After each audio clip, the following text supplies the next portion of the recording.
Hello friends नमस्कार जय जगन्नाथ एटा actually मो पीजी टाइम रो वीडियो आउटा मु 2 मास परे अपलोड करछि मो पीजी सरीबा परे आमे कुआडे जाइथिलु काहे के जाइथिलु वीडियो को शेष जाय देखंतु ताहाले निश्चय जानि परिबे। तो फास्ट तो आमे संग माने सब ट्रेन ले पळैथिलु आ हमर हसक मजा करी जर्नी स्टार्ट हो जाइतिला आ एटी समस्त सोई पड़थिले तो मु तांका टिके क्लिप नै जाइथिले सोइबा टाइम रो आ एटी देखंतु गोटे छुआ केमती फ्लेक्स करछि जेमती किछि जानिनी एमती ही केतबेले जर्नी स्टार्ट हे की एंड हे गला जणा ही पड़लानी आ आमे हम लोकेशन ले पहुंची गलु देन पळे रूम को फ्रेश हवा फ्रेश होइक देन हम पळैतिलु खाइबा लंच टाइम हो जाइतिला समस्त को भी भोक होतला आठी समस्त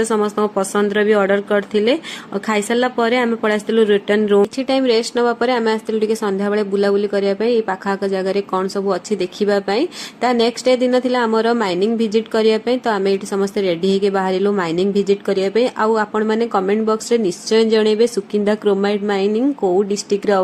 अछि। तो तापर आमे पळैतिलु आमे जोठी विजिट करिवार थिला उस्तपाळ क्रोमाइट माइनिंग तो भितरे तो किछि हमकु अलाउ नथिला फोन वीडियो वगैरह करिया पई तो म वीडियो किछि करिनी तो हम माइनिंग विजिट सरला परे आमे पळै आस्तिलु अगेन तापरे आमे देखंतु गोटे चुनी रे आमे केमती माडगोळ लागुछु जिबा पई माइनिंग विजिट परे आमे कुआडे गलु आ कोन कलु जदि जानिया पई चाहुचंदी कमेंट बॉक्स रे पार्ट 2 लेखंतु ताहाले मु निश्चय वीडियो आनिबी रहिले जय जगन्नाथ।